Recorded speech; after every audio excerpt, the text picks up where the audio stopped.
Colonel Potter, sir, my last wish is to be buried in my mother's wedding gown. I've seen these Dodgers for 40 years, all the tricks. Dismissed! It was one of the greatest television shows ever made, a rare mix of comedy, tragedy, and raw humanity that captured the hearts of millions around the world.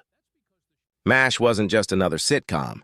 It was a cultural phenomenon that changed television forever. But behind the laughter and success, there were secrets, tensions, and difficult choices that led some of its most beloved stars to walk away at the height of fame. When fans tuned in every week, they saw perfect chemistry on screen, Alan Alda's wise leadership as Hawkeye, Wayne Rogers' charm as Trapper John, and McLean Stevenson's humor as Colonel Blake. But off-screen, things weren't always as peaceful as they appeared. Some actors felt overshadowed, others struggled with creative limitations, and a few simply couldn't handle the emotional toll of portraying war day after day. Wayne Rogers, for instance, shocked everyone when he abruptly left the show, frustrated that his character wasn't being given the depth and balance he wanted. McLean Stevenson's departure hit fans even harder. He dreamed of bigger opportunities outside MASH, but his exit led to one of the most heartbreaking moments in TV history. And then there were others who quietly slipped away, their real reasons hidden behind Hollywood smiles and carefully crafted press statements. The truth behind why these stars left MASH is far more complicated and emotional than anyone realized. Fame, ego, burnout, and the search for creative freedom all collided behind the scenes. What happened to these actors after they left might surprise you even more, because for some, leaving MASH wasn't the start of a new chapter. It was the beginning of a long, painful decline. When MASH first aired in 1972, it wasn't just another sitcom, it was a revolution. Mixing dark comedy with deep emotion, the show reflected the chaos of war while making audiences laugh and cry in equal measure.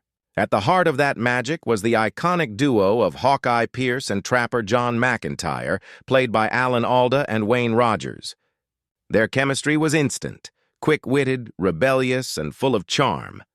But as the show's success skyrocketed, something began to change behind the scenes, something that would eventually push Wayne Rogers to walk away at the height of fame. At first, Rogers was thrilled to be part of MASH. He admired the sharp writing and loved the balance between humor and heart. His character, Trapper John, was written as Hawkeye's equal, two brilliant surgeons using humor to cope with the horrors of war. Together, they were unstoppable. Viewers loved their friendship, their antics, and their shared disdain for military bureaucracy. It was lightning in a bottle. But as the seasons went on, Rogers noticed a subtle shift. The show's storylines increasingly centered on Alan Alda's Hawkeye. Trapper, once a co-lead, was becoming more of a sidekick. The writers gave Alda the deeper, more emotional plots, while Rogers was left with one-liners and background jokes. Wayne was proud of Alda's talent, but he couldn't ignore the imbalance. He had joined MASH expecting to play a fully developed character, someone with his own struggles, depth, and emotional journey. Rogers later explained in interviews that he wasn't bitter toward Alda. His frustration was with the producers and writers. He believed that Trapper John had been reduced to comic relief. When he tried to discuss it, he felt unheard. Over time, that creative frustration turned into quiet resentment. And when the studio tried to get him to sign a long-term contract, he refused. In fact, that decision became the key to his exit. Unlike most of the cast, Wayne Rogers never officially signed his contract. That meant when he decided to leave after season 3, the producers couldn't stop him. There were no legal battles, no grand announcement. He simply didn't come back. When the next season began, Trapper John was gone, replaced by Mike Farrell's character, B.J. Honeycutt. Fans were stunned. There was no farewell scene, no emotional goodbye between Hawkeye and Trapper, just an off-screen explanation that Trapper had been discharged from the Army. The absence felt sudden and cold. Viewers who had grown to love the Hawkeye-Trapper friendship felt betrayed. Rogers, however, felt relief. He had left on his own terms. In later interviews, he explained, "I didn't quit, I just never signed. I loved the show, but I couldn't stay in a situation where my character didn't grow. Ironically, after leaving MASH, Rogers found success in other ways. He became a respected investor, television host, and business personality, appearing regularly on financial news networks. Though he never again played a role as beloved as Trapper John, he proved that his decision wasn't about ego, it was about principle. Still, his departure changed MASH forever. The introduction of B.J. Hunnicutt brought a more emotional, grounded tone to the series. The jokes were fewer, but the stories cut deeper. Many fans believe that transition, though painful, helped MASH mature into the masterpiece it became in later seasons. Wayne Rogers once said, "If you're not happy with how you're being portrayed, you owe it to yourself to walk away." And that's exactly what he did. He didn't storm off set. He didn't make headlines. He simply chose integrity over fame. Looking back, his quiet rebellion remains one of the most significant turning points in MASH history. While others may have sought bigger paychecks or flashier roles, Rogers sought respect for his craft. And in doing so, he left behind a legacy that still resonates with fans today, a reminder that even in Hollywood, sometimes the bravest act is knowing when to say goodbye. When MASH first hit television screens, audiences immediately fell in love with Colonel Henry Blake, the kind-hearted, bumbling, yet deeply human commanding officer of the 4077th, played by McLean Stevenson. Blake was the perfect balance of warmth and comic relief. He wasn't the typical tough-as-nails military leader. Instead, he was the confused but caring father figure everyone adored, both in the camp and at home watching on TV. But behind McLean Stevenson's easy charm and infectious smile, something else was brewing. A growing frustration that would ultimately lead him to make one of the most regrettable career decisions in television history. At the start, Stevenson was thrilled with his role. Coming from a background in radio and writing, he understood comedy inside and out. MASH offered him the chance to show not only his humor but his heart. As the show took off and the ratings soared, Stevenson became a household name. Fans couldn't get enough of his gentle humor and good-natured chaos. Colonel Blake might have been overwhelmed by the madness of war, but audiences found comfort in his humanity. However, as the show's success grew, Stevenson began to notice what Wayne Rogers had already felt. Alan Alda's Hawkeye Pierce was becoming the central figure of MASH. Alda was undeniably talented and passionate, and producers increasingly leaned on his vision for the show. Stevenson, meanwhile, felt sidelined. He wanted bigger stories, more screen time, and perhaps even a chance to prove himself beyond MASH. Friends later said Stevenson was convinced he could become a leading man in Hollywood. He loved MASH, but he wanted his own show, something where he could shine in the spotlight rather than share it. So, after the third season, McLean Stevenson made the fateful decision to leave MASH in pursuit of greater fame. The producers were shocked, but they respected his choice. However, they decided that Colonel Henry Blake wouldn't just be written off quietly. In an unprecedented move, they crafted one of the most emotional exits in television history. In the final episode of Season 3, titled Abyssinia Henry, Colonel Blake receives his discharge orders. The 4077th throws him a goodbye party filled with laughter, gifts, and heartfelt hugs. Viewers assumed he was heading home to his family. But then, in the episode's final moments, the tone changes dramatically. As the surgeons operate in the OR, Radar O'Reilly enters the room, his voice trembling. "I have a message." Lieutenant Colonel Henry Blake's plane was shot down over the Sea of Japan. There were no survivors. The operating room freezes. The actors were genuinely stunned. The producers had deliberately kept the scene a secret from the cast until that very moment. The shock and grief on their faces were real. Viewers at home were devastated. For the first time, a beloved sitcom character had been killed off so brutally and unexpectedly. McLean Stevenson later admitted that he didn't know about his character's death until after filming. He was hurt, but he also understood the artistic decision. That episode cemented MASH's reputation as a show unafraid to confront the realities of war, the suddenness of loss, the fragility of life. Unfortunately, Stevenson's post-MASH career didn't turn out the way he had hoped. He starred in several sitcoms, The McLean Stevenson Show, Hello, Larry, and others. but none came close to the success of MASH. Critics were harsh, and audiences never connected with him in the same way again. In interviews years later, Stevenson openly expressed regret about leaving. He said, "I thought I could do better. That was a mistake." Despite his struggles afterward, McLean Stevenson's impact on MASH remains unforgettable. His portrayal of Henry Blake gave the show its heart. Even amid chaos and laughter, Blake reminded viewers that compassion mattered. When fans look back at MASH today, they still recall the shock of that moment. Radar's trembling voice, the silence in the OR, and the sudden realization that war spares no one, not even those who make us laugh. McLean Stevenson may have left MASH searching for greater fame, but in the end, he achieved something far deeper. His character's death changed television forever, proving. However, as the show evolved, MASH began shifting in tone.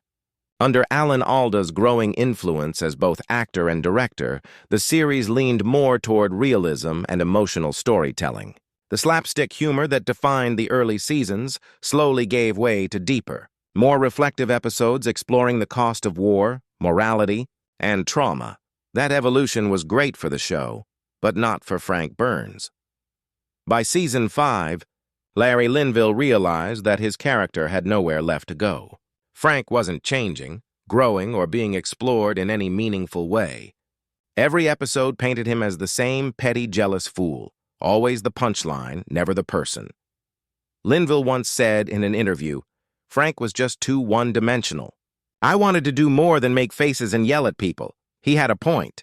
While other characters were evolving, Margaret was becoming more independent, Hawkeye more emotionally complex, even Radar more mature, Frank remained stuck in the same loop. His affair with Margaret ended, and his role in the story diminished.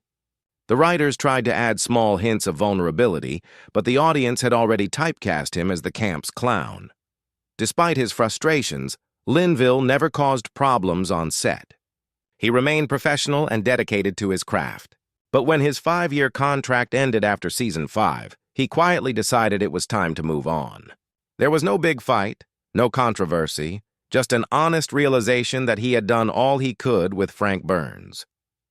When MASH returned for season 6, Frank was gone. The writers explained that he'd been promoted and sent stateside after a nervous breakdown. In his place came Major Charles Emerson Winchester III, played by David Ogden Stiers, a snobbish but brilliant surgeon.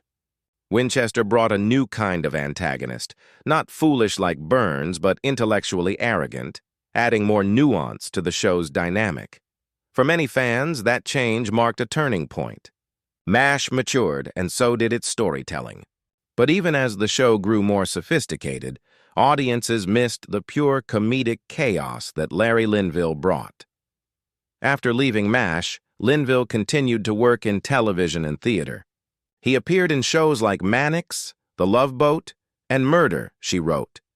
But he never found another role as iconic as Frank Burns. Unlike some actors who resented their typecasting, Linville accepted it with grace. He often joked that playing Frank was like wearing a clown's mask, uncomfortable, but unforgettable. Sadly, Larry Linville passed away in 2000 at just 60 years old, leaving behind a legacy of laughter and frustration, both on-screen and off. While he may not have received the emotional storylines he wanted, his portrayal of Frank Burns remains one of television's most memorable performances. Frank was more than a comic villain. He represented something deeper. He was the face of blind obedience, insecurity, and moral confusion. And thanks to Linville's talent, even his worst moments made us laugh, think, and sometimes even pity him. Larry Linville once said, "I didn't want Frank to change because I hated him. I wanted him to change because I understood him." That sentiment sums up the brilliance of his work and the heartbreak of his departure. When he finally left MASH, it wasn't out of anger or ego. It was simply because he'd given Frank Burns everything he could. Among all the beloved characters on MASH, few touched hearts quite like Radar O'Reilly. With his boyish innocence, soft-spoken charm, and uncanny ability to anticipate every command before it was given, Radar became the soul of the 4077th. Played by Gary Berghoff, He wasn't just comic relief. He was the emotional glue that held everyone together. Radar represented purity in a place filled with chaos. While others dealt with war through sarcasm or rebellion, Radar clung to kindness. He loved his teddy bear, wrote letters home to his mom, and cared for everyone in camp, often more than he cared for himself. Audiences saw him as the one true innocent caught in the madness of war. But what fans didn't know was that behind that sweet smile, Gary Berghoff was struggling with exhaustion, frustration, and loneliness. Gary had played Radar even before the TV series began. He originated the role in the 1970 MASH movie. When the show launched, he was the only main actor to carry over from the film.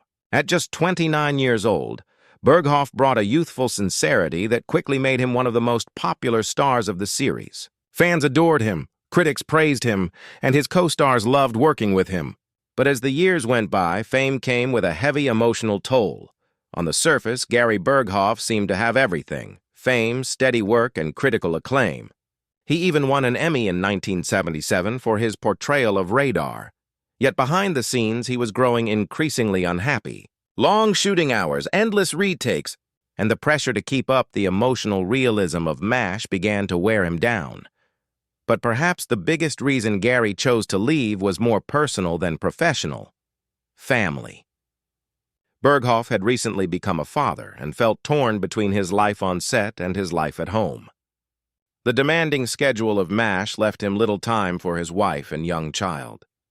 According to those close to him, Gary often said he didn't want to miss his child growing up just to play someone else's life. That conflict eventually became unbearable. There were also creative frustrations. As MASH evolved, the writers shifted focus toward deeper, more mature storylines involving characters like Hawkeye, BJ, and Margaret. Radar, once the center of lighthearted moments, began appearing less frequently. Berghoff, who had given the role so much of himself, felt it was time to move on. When he decided to leave after season 7, the producers didn't fight him. They understood. Instead, they gave him one of the most emotional send-offs in television history. The 2-part farewell episode, Goodbye, Radar, became an instant classic. It wasn't filled with explosions or death. It was about change, maturity, and letting go. In the story, Radar is called home to care for his mother after his uncle's death. Torn between duty and love, he struggles to say goodbye to the 4077th. In one of the show's most iconic scenes, Radar quietly walks through camp at night, stopping to take one last look at the people and places that shaped his life. Then he leaves his teddy bear, the symbol of his innocence, on Hawkeye's bed. That silent gesture said everything. The boy had finally become a man. When the episode aired, millions of viewers were in tears. For many, Radar's goodbye felt like losing a friend. Fans wrote thousands of letters thanking Gary Berghoff for bringing so much heart to the screen. Even decades later, Goodbye, Radar remains one of the most emotionally powerful episodes in MASH history. After leaving the show, Gary Berghoff stepped away from Hollywood for long stretches, choosing instead to focus on his family and personal passions. He pursued painting, music, and wildlife conservation, living a quiet life far from the spotlight. In interviews, he later admitted that leaving MASH was both painful and necessary. "It was the hardest thing I ever did," he said, "but I had to find myself again." Radar O'Reilly may have been fictional, but Gary Berghoff's authenticity made him real. His departure wasn't about fame or frustration. It was about reclaiming peace, about remembering that life outside the camera mattered more than anything on screen. And in that sense, Radar's final salute wasn't just goodbye to MASH. It was Gary Berghoff's gentle reminder to the world: even in war, kindness and love are what truly endure.